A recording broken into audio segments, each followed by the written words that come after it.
Next is preparation of alcohol by, दिख रहे हो ना, by reduction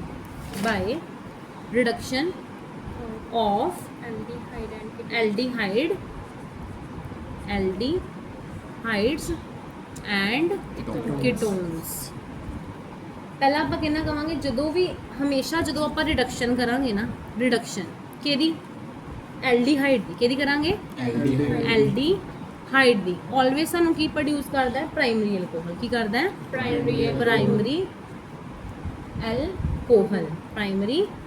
alcohol. Clear. Alcohols ਜੇ ਆਪਾਂ ਕੀਟੋਨ ਦੀ ਰਿਡਕਸ਼ਨ ਕਰਾਂਗੇ, ਕੀ ਕਰਾਂਗੇ, ਕੀਟੋਨ ਦੀ ਰਿਡਕਸ਼ਨ ਕਰਾਂਗੇ ਤੇ ਸਾਨੂੰ ਕੀ ਮਿਲੇਗਾ, ਸੈਕੰਡਰੀ ਐਲਕੋਹਲ। ਕੀ ਮਿਲੇਗਾ, ਸੈਕੰਡਰੀ ਐਲਕੋਹਲ। ਅਗਰ ਆਪਾਂ ਰਿਡਕਸ਼ਨ ਐਲਡੀਹਾਈਡ ਨਾਲ ਕਰਾਂਗੇ ਤਾਂ ਸਾਨੂੰ ਕੀ ਮਿਲੇਗਾ, ਪ੍ਰਾਇਮਰੀ ਐਲਕੋਹਲ। ਅਗਰ ਆਪਾਂ ਰਿਡਕਸ਼ਨ ਕਰਾਂਗੇ ਕੀਟੋਨ ਦੀ ਤੇ ਸਾਨੂੰ ਕੀ ਮਿਲੇਗਾ, ਸੈਕੰਡਰੀ ਐਲਕੋਹਲ। ਤੇ ਉਹੀ ਚੀਜ਼ ਆਪਾਂ ਇਹਦੇ 'ਚ ਦੇਖਦੇ ਹਾਂ ਕਿਸ ਤਰ੍ਹਾਂ। ਆਪਾਂ ਐਲਡੀਹਾਈਡ ਦਾ ਜਨਰਲ ਫਾਰਮੂਲਾ RCHO। CHO ਕੀ ਹੈ ਬਈ, ਜਿਹਨਾਂ CHO ਲੱਗਾ ਉਹਨਾਂ ਨੂੰ ਐਲਡੀਹਾਈਡ ਹੀ ਕਹਿੰਦੇ ਆ। ਇਹ ਨਾਮ ਕੀ ਫੁੱਲ ਪੈ ਗਿਆ, ਐਲਡੀਹਾਈਡ। ਅੱਛਾ, ਇਸ ਰਿਐਕਸ਼ਨ ਕਰਨ ਦੇ ਲਈ ਆਪਾਂ ਇਹਦੇ 'ਚ ਕੈਟਾਲਿਸਟ ਲਿਖਾਂਗੇ। ਕੀ ਲਿਖਾਂਗੇ, ਕੈਟਾਲਿਸਟ ਲਿਖਾਂਗੇ। ਰਿਡਕਸ਼ਨ ਹਮੇਸ਼ਾ H2 ਲਿਖਦੇ ਆ ਆਪਾਂ। ਨਿਕਲ ਔਰ ਪਲੈਟੀਨਮ ਜਾਂ ਪਲੈਡੀਨਮ PD ਨਾਲ ਆਪਾਂ ਪਾਉਂਦੇ ਆ ਲੀਥੀਅਮ Na ਸੋਡੀਅਮ ਸਲੈਸ਼ ਜਾਂ C2H5OH ਕੌਮਾ ਲੀਥੀਅਮ ਐਲੂਮੀਨੀਅਮ। ਕੀ ਨਾਮ ਹੈ ਬਈ, ਲੀਥੀਅਮ ਐਲੂਮੀਨੀਅਮ। H ਦਾ ਜਲਦੀ ਦੱਸੋ, ਸ਼ਾਬਾਸ਼। ਲੀਥੀਅਮ ਦੱਸੋ ਸ਼ਾਬਾਸ਼। Lithium tetra hydro aluminium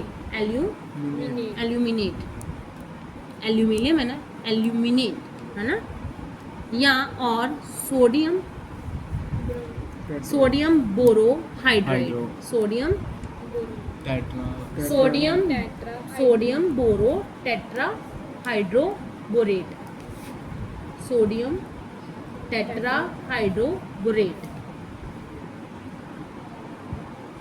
again repeat कर दिन्ने आ। ਇਹਦਾ ਨਾਮ ਕੀ ਹੈ ਬਈ, ਨਾਮ ਪੁੱਛਿਆ ਜਾ ਸਕਦਾ ਹੈ, ਲੀਥੀਅਮ ਜਾਂ ਤਾਂ ਆਪਾਂ ਇਹਨੂੰ ਸਿੰਪਲ ਕਹਿ ਸਕਦੇ ਹਾਂ, ਲੀਥੀਅਮ ਐਲੂਮੀਨੀਅਮ ਹਾਈਡਰਾਈਡ। ਉਹ ਤਾਂ ਇੱਕ ਹੋਰ ਨਾਮ ਦੇ ਸਕਦੇ ਨਾ ਬੇਟਾ ਆਪਾਂ, ਨਾਮ ਲੀਥੀਅਮ ਐਲੂਮੀਨੀਅਮ ਹਾਈਡਰਾਈਡ ਸਿੰਪਲ, ਠੀਕ ਹੈ। ਜਾਂ ਤਾਂ ਆਪਾਂ ਦੂਜੇ ਨੂੰ ਕਹਿ ਸਕਦੇ ਹਾਂ ਸੋਡੀਅਮ ਟੈਟਰਾ ਹਾਈਡਰੋਬੋਰੇਟ। ਜੇ ਨਹੀਂ ਬੋਲਣਾ ਤਾਂ ਸੋਡੀਅਮ ਬੋਰੋਹਾਈਡਰਾਈਡ ਵੀ ਬੋਲ ਸਕਦੇ ਹਾਂ। ਦੋ ਨੇਮਿੰਗ ਹੈ ਨਾ, ਦੋ ਨਾਮ ਨਾਲ ਜਾਣੇ ਜਾਂਦੇ ਆ। ਹੁਣ ਇਸ ਤੋਂ ਬਾਅਦ ਕੀ ਹੋਏਗਾ, ਸਿੱਧਾ ਆਪਾਂ ਕੀ ਕਰਨਾ, H2 ਐਡ ਕਰਨਾ ਰਿਡਕਸ਼ਨ ਦੇ ਲਈ, ਤੇ ਆਪਾਂ H2 ਨੂੰ HH ਲਿਖ ਸਕਦੇ। ਆਹ ਵਾਲਾ H ਕੀ ਕਰੇਗਾ, RCHO, ਇੱਕ H ਇੱਥੇ ਆ ਜਾਏਗਾ ਔਰ ਇੱਕ H ਕਿੰਨਾ ਐਂਟਰ ਹੋ ਜਾਣਾ ਇਹਦੇ ਨਾਲ, ਤੇ ਬਚਿਆ ਬਣਨਾ ਕੀ, RCH2OH। ਕਲੀਅਰ। ਦਾ ਨਾਮ ਕੀ ਹੈ, ਪ੍ਰਾਇਮਰੀ। ਕੀ ਹੈ, primary alcohol, primary alcohol. Easy. ਹੁਣ ਬਈ ਇਹ ਜਨਰਲ ਰਿਐਕਸ਼ਨ ਸੀਗੀ। ਹੁਣ ਆਪਾਂ ਕੀ ਕਰਨੀ ਹੈ, ਹੁਣ ਇਹਨਾਂ ਵਿੱਚ ਕੋਈ ਵੀ ਕੈਟਾਲਿਸਟ ਪਾ ਸਕਦੇ ਆ ਆਪਾਂ, ਇਹਨੇ ਸਾਰੇ ਕੈਟਾਲਿਸਟ ਇੱਕ ਜਾਂ ਦੋ ਲਿਖ ਸਕਦੇ ਹਾਂ। ਯੈਸ। ਨੈਕਸਟ ਇਹਦੀ ਜਨਰਲ ਰਿਐਕਸ਼ਨ ਕੀਤੀ, ਉਸ ਤੋਂ ਬਾਅਦ ਆਪਾਂ ਇੱਕ ਰਿਐਕਸ਼ਨ ਕਰਕੇ ਦੇਖਾਂਗੇ। CH3CHO ਗਰੁੱਪ ਲੱਗ ਗਿਆ ਐਲਡੀਹਾਈਡ। ਇਹਦਾ ਨਾਮ ਕੀ ਹੈ, ਇਥੇਨਲ। ਕੀ ਹੈ, ethanal plus H2 for the reduction. Catalyst में की ऐड किया, निकल और प्लैटिनम और लिथियम एल्यूमिनियम हाइड्राइड। सिंपल नाम बोलो, लिथियम एल्यूमिनियम हाइड्राइड। टफ क्यों बोलना है, ठीक है। उस तो बाद की आएगा H2 है, H2 में आप ओपन करके लिखने H और H। आ वाला H की करेगा, इथे एंटर करेगा और आ वाला H इस H को चले जाएगा। ये बनेगा CH3CH2OH। What is the name of this compound, ethanol. बनाता पेपर क्वेश्चन आ सकता है। कन्वर्ट, प्रिपेयर इथेनॉल टू, या कन्वर्ट करो इथेनॉल, सॉरी इथेनॉल टू ओल, इथेनॉल। क्वेश्चन आ सकता कि नहीं, इथेनॉल। या इतना इन्नी की रिएक्शन दे सकते, कंप्लीट द रिएक्शन, या प्राइम सेकेंडरी एल्कोहल बनाओ या प्राइमरी बनाओ, है ना।